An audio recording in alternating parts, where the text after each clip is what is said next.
Good to go? Jack's speech sounded oddly like a first negative speech. And that's not simply because the speech spent a lot of time talking about how a status quo is particularly bad.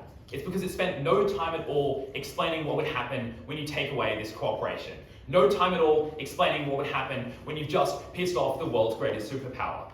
They tell you about coups, and they tell you about illegal interventions. We say those coups and illegal interventions happen under your side, you make them worse. They tell you about migration restrictions. We say migration restrictions happen worse when you now have the US perceiving every Latin American state as a literal narco state exporting drugs. They tell you about cartels having total control of areas and having violence. We tell you that gets worse when you take away the resources. Our team's burden was not to stand by and defend the drug war being perfect. It was to explain that when you reduce cooperation, your states get abjectly screwed over, the drug war gets worse, everything else gets worse. To do that, I'm going to do 3 different win cons about how we can prove that the world gets far worse under their side. First way I'm going to do it is to explain that the US are going to do all the things you complain they do, but do them worse. Secondly, I'm going to talk about how even if the US just do a general form of backlash that doesn't involve intervention, it's still terrible. And finally, I'm going to explain that even when the US does nothing at all, you still make it catastrophically worse states in every single instance.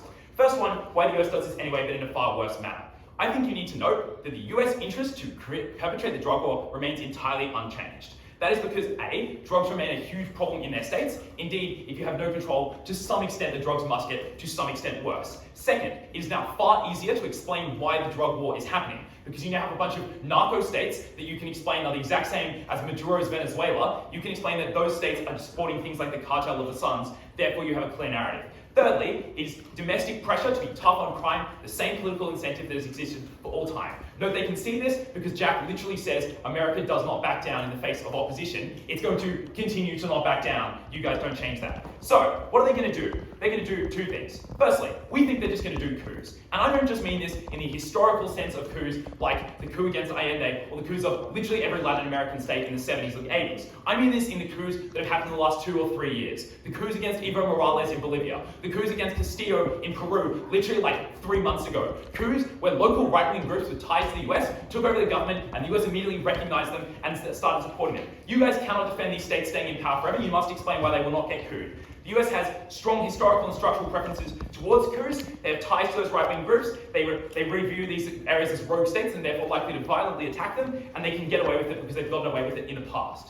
So, you're likely to get coups which flip your states back to what they already were, therefore you achieve nothing except less stable states. But even if you don't get coups, here's what you do get. You get the US military intervening anyway. Things like the cross-border raids into Mexico that they do literally all the time. Things like targeted operations to fly in, capture a drug warlord, and fly out. Why are they going to do that? Because they have the revealed belief that you can take out one leader and get rid of it. That's revealed by things like their pressure on AMLO in Mexico to take away the nephew of El Chapo in the last few years. That's revealed by their technological superiority. It's enabled by the fact that they will not get fought against internationally. And it's enabled by the fact that they have a history of military interventionism with things like the Sandinistas in El Salvador. Note that these are not just interventions that you get under our side. These interventions are worse. Why are they worse? Firstly, because you have no local knowledge. You have no one on the ground, you have very few local cooperatives, you have very few people which will help you enable it, unlike on our side, when at least to some extent you are cooperating with local police, cooperating with local networks. Second, you become even more unpopular. And third, you're likely doing them in some form of covert secrecy, because you are likely doing it to the extent that now you're doing it behind the scenes, you're trying to disavow your involvement in them, therefore it's likely to be more secret, you're likely to do it in far more devastating ways. And finally, you have absolutely no restriction from the states involved, because now you're fighting against the states, not with them. They cannot go to the UN and say, we're not doing it, you're cooing the states, you're fighting against them, they're not moderating your behavior. The impact of that is that the US is doing everything you complain about worse. You must believe that all of their mechs, things like accountability, things like racism, things like bad soldiers, things like the fact that they won't admit to mistakes, things like the fact they want results, all of them just get worse. Absolutely, abjectly win that on this. Second reason, let's say you don't buy anything I told you in the last 3 minutes. Why? You're going to get a general backlash that's going to make everything they do worse. Why is that? That's because A, there's a perception of betrayal. They now think that they have all betrayed the US. There's a whole rogue state situation in their backyard. Secondly, there is now a united front of Latin American states rejecting them. That is obviously something that is humiliating to the United States, who views itself as the protector of those Latin American states. And thirdly, you have what you see as literal narco states operating in your back garden. You are going to fight against them. How are you going to fight against them? First, incredibly stringent border controls. Jack talks about how migration restrictions are racist, just make them like infinitely more so. What does that look like? That looks like very little traffic from Mexico crossing into the US. That looks like turning away all refugees on the grounds that refugees are never getting checked by governments to see if they have drugs on them. That looks like things like having no trade in any meaningful sense. That hurts all of these countries in incredibly catastrophic ways. Second, you have diplomatic freezes. You have the US refusing to negotiate with these states. Third, you have just abjectly horrible forms of racism inside the United States against people that might originate from these countries. Because these countries are now viewed in the same way that Americans view Venezuelans. People that come from a country that is fundamentally supporting narco-stats, fundamentally oriented against America, those people are likely viewed as the agents of fundamentally rogue states. They're likely to be treated with terrible forms of racism. Notably, this is something that is likely to continue again and again and again into the future. It is impossible to stop unless they want to say that they finally agree to the US, which means you've just incurred an enormous harm for absolutely no benefit at all.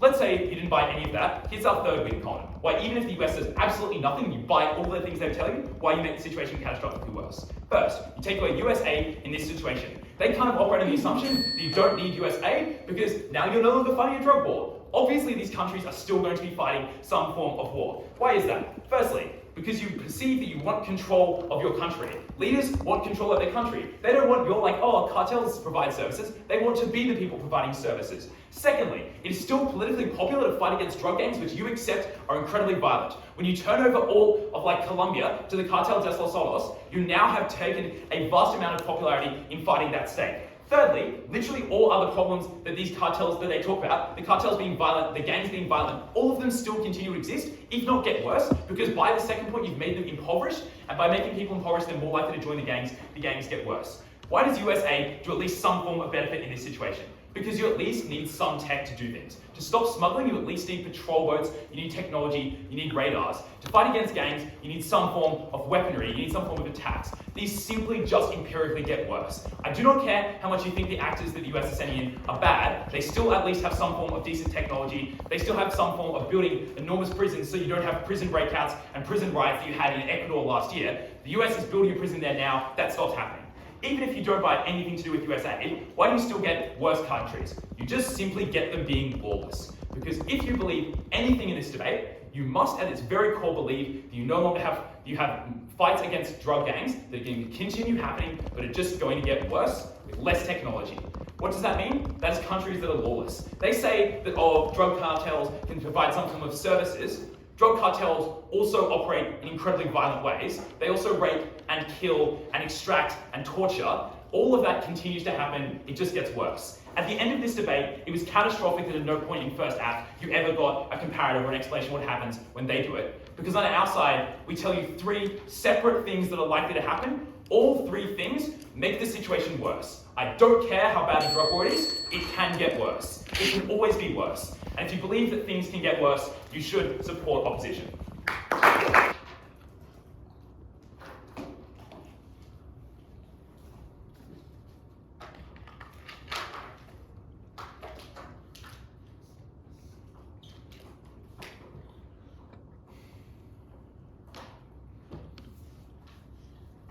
Side negative wins this debate because we prove that the US will intervene in any case. That was important because all ACT tells us is that US intervention is bad and do not mechanize as to why they are able to stop it. It was telling when there is a massive case shift at second affirmative that the US can't get away with this because it would be unpopular. I literally have written down their mechanism first, which is their little accountability, no scrutiny, and they won't admit to their mistakes. That gives you evidence as to why the US government is able to do things like back right-wing coups, like destabilize these countries economically, which, noting their own weighing of stability as important in stopping drug or violence and helping these countries, it was particularly telling. It was also notable that these kinds of coups continue to happen, seeing modern examples in Bolivia on top of historic examples like Allende. I'm going to do two things in this speech. Firstly, I'm going to prove why the US doing this anyway is likely to be worse, and second of all, talk about all other types of backlash that these countries are likely to face and why this is going to be incredibly damaging. On the first question of why is the US likely to do this worse anyway, we've told you the US is going to always support a war on drugs, historical empiricism, and secondly, it's connected to a whole host of other issues, which means they can do things like backing coups. This has looked like indirect support in a lot of these cases. That was incredibly important because that these coups do things like massively just like A, massacre large numbers of people, B, result in no political stability or continuity, meaning you can never fight a war on drugs that I assume they want them to have at some point. Secondly, we would note that targeted attacks on leaders that the US also may do, like assassinations with their belief that if you cut off the head of a snake it will stop. These kinds of things, with the US's technical superiority and pre-existing military structure, point to the reason why the US is going to be quite likely in having that happen anyway. These coups were the most important part of this debate because they had three really bad harms. First of all, not being able to just address the war on drugs. Second of all, reaffirming the conditions which made the war on drugs so bad. And third of all, having an insurmountable human cost that would always give an egg the win. What then do we hear from side affirmative? They tell us that their outcomes of opposing the US will be autonomous sovereign states that have the public just love them because they're standing on their own two legs. First of all, know that it just counteracts their characterization that the drug cartels and these governments are like besties. So I don't know how much stability or confidence they're trying to say these states are likely to have. Second of all, this is entirely contingent on these states being able to maintain their sovereignty, that is, not having a massive growth in anti-government ideas because of the fact that the US is now sponsoring like a militia. Third of all, we'd actually say that in a lot of these countries it is moderately popular to crack down on drugs because these people are also the victims of a lot of this violence. These are the communities that are broken when drug gang turf wars happen. These are the people who know that they have to buy into some of these systems to get their basic resources, and that is also incredibly unpopular. What we would therefore say is that that big push that comes from second affirmative falls out of this debate on their side, but actually reaffirms why there is needed to be a response to these drugs in the first place. And I thought it was quite telling why giving reasons that it's difficult to fight the cartels is a really weird strategy push, because assumedly we would want somebody to fight the cartels at some point. That is because, first of all, the reasons they talk about for example, they talk about innocence getting in the way, complicated government involvement, and escalation. Assuming that you want these governments to crack down on these at some point, as to not they're getting insurmountably powerful and there's literally anarchy in these cases, it's likely to be required anywhere. Why then can these governments way better be able to fight the drugs and the growth of these ideas with the US rather than by themselves, which is our third separate path to victory that we tell you at first. We would say, first of all, that was because they were able to provide local knowledge. It's weighted second that local knowledge is an important part of this. We say that working with the US means that they're likely to be able to weaponize it. That is obviously far better than the US is doing it by themselves. Second of all, we say that if you force the US to do this under a guise of covertness and less transparency, obviously it means that whilst they're weighing that these Latin American leaders have no sway over the US, they're going to be dominating all these kinds of agreements, we would say that's at least they have some say versus a covert mission where they fully give up their ability to inform that. Third of all, we told you that access to resources is incredibly important because smuggling is very complex, because these cartels are so large. And fourthly, noting the characterization that these guns are so intrinsically connected to the cartels, perhaps you need a bit of outside influence to try and overcome that barrier. That feels like something that was incredibly important. At the end of that, what do you know? You know that the only people who are able to fight the war, to fight drugs, which are causing continuous harm to these peoples, which are getting worse and worse by the year, is only a government in these Latin American countries who are able to have backing, who are able to have support, and therefore who are able to go after these cartels in the first place. That was insurmountably better than a world where these Latin governments not only have to fight the cartels, but are now fighting the US government on another front because they decided they wanted to piss them off for absolutely no reason. That was devastating because it means firstly you won on human cost, and second of all, even if you believe that these coups aren't entirely successful, that these Latin American governments will never be able to fight them, providing a separate path to victory. Now I'm going to tell you, talk about how this the idea of other forms of backlash in these countries are likely to be very bad, and this is monumentally unresponded to by the affirmative team. We tell you there are 4 ways the backlash is likely to manifest in a particularly terrible way. First of all, we flip the material on border controls. That is to say that you're far more likely to turn away refugees. Second of all, talking about trade. See, again, there's invisible blockade that was faced upon him and allowed Pinochet to get to power. That was because once you piss off the US, you allow for all the economic associations that the US has to be automatically cut off to your country. That was damning. Third of all, talking about these diplomatic freezes, they have this back and forth about whether they think that that the US has total global domination by saying that oh, they won't be able to get away with the coup. We rather suggest that the US has a lot of allies and the US is still known as leader of the free world, apparently. And this means that diplomatic freezes are likely to be incredibly damning for these states. And fourthly, that hatred inside the US is likely to do things like result in greater racism. Why was that important in the context of this debate? Because you will always have a series of these costs attached to when you decide to piss off the US government. And you are pissing them off in a monumentous way because you are saying, no, we're not going to let you fight what you believe is an attack on you on the behalf of drugs. And that points to a very specific concern these US states have that feels like an attack on their domestic stability, that it feels like an attack on their domestic standing, which means that you automatically fuck over all these states not being able to access money, not being able to access movement across the border, and not being able to access any kind of diplomatic tie that will allow them to fight drugs in the future. At the end of this debate, -1, based on the fact that we were the only side that dealt with a realistic characterization of the United States that they themselves know is ruthless, and that we are the only side that is able to respond to drug crises that are painful for so many people in Latin America in a far better way, where these Latin American countries have at least some say and are not toppled by the US. Incredibly proud to negate.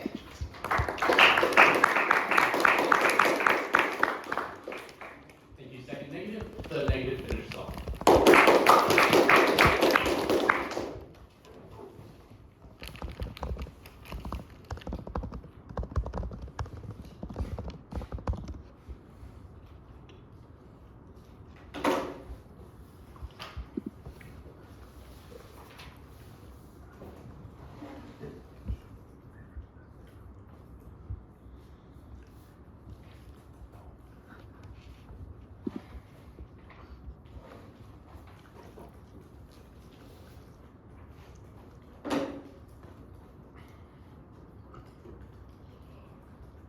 Three, two, one. Even after Toby's speech, their only mex to how the world is going to be better is to say that they're going to have more sovereignty, more support of the states, and they're going to have more autonomous states internally. This is to assume that under their side of the house, the infighting that happens in cartel doesn't exist. The government is not going to fight against these cartels because they're so entwined with them. But we never actually got a reason as to why there's going to be any meaningful change into the future. And I think this is really important to note because at least under our side of the house, we give you a chance for a future that the governments aren't by their own characterization. So inherently tied to these cartels that the future will always be the same. This is really important in this debate because the characterization that we tell you down the bench is that life for the people domestically is not very good now, and at least under our side, there's a chance for it to get better. Right. Two issues in this debate: what type of intervention happens and what does it look like? And then secondly, let's talk about the impacts to the people on the ground, no matter whether or not this intervention happens. So the first thing I want to clarify is that they say that coups happen under both sides of the house, right? They say that if there is the incentive to do it even without cooperation, the US government will do it even if there is cooperation. But I think the first and obvious response here is to say that maybe this is not true. And why is this? Because when there's cooperation, one, there's an ability to say politically that we are doing something which looks good amongst the domestic constituency.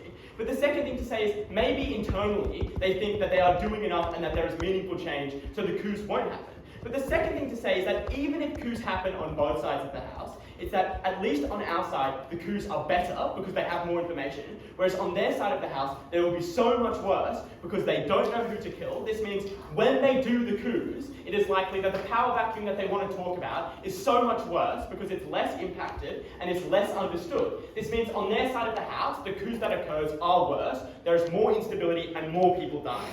This is really bad. But also, the third thing I want to say here is that even if coups happen equally on both sides of the house, right, it doesn't have to be everybody, because at least on our side of the house, they can commit the coups and then this sort of cooperation happens. But on their side, it's just going to be much worse.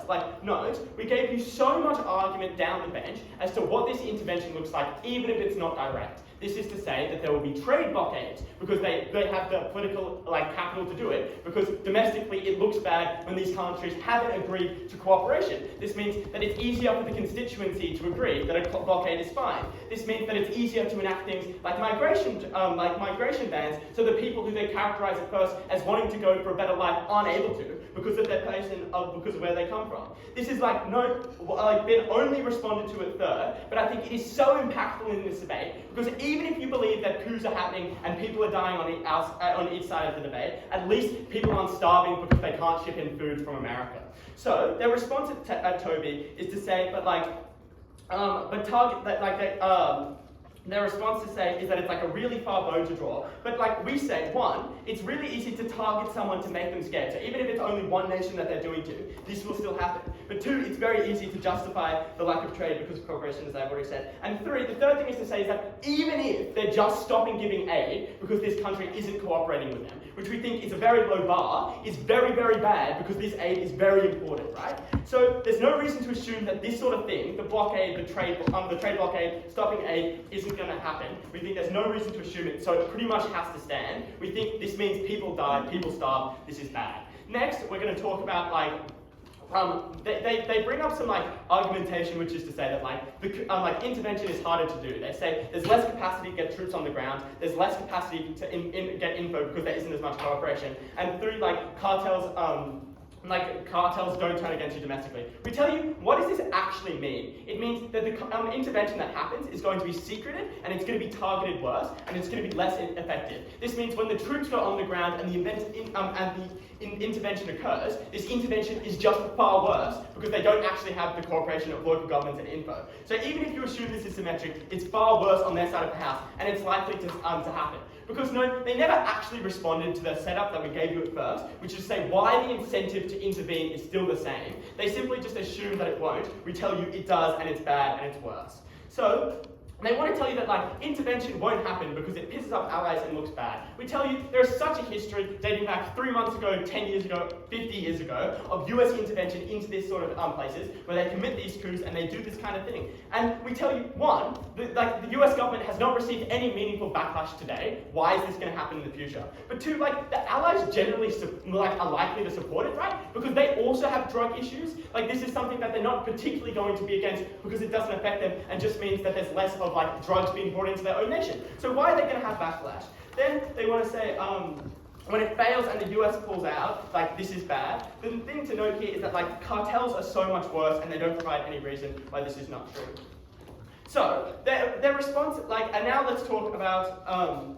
So what do we prove here? The first thing is to say that there are going to be more interventions and coups, which are obviously bad. And the second thing to note is, even if there are less, they are harder to launch and they are worse, and this creates really, really important impacts on the ground. We tell you that we win the debate from this alone, because they never actually proved why there is less of an incentive to intervene, and this means when they intervene, it'll be worse, these people will die, and that's just a thing that stands in this debate. So let's talk about the other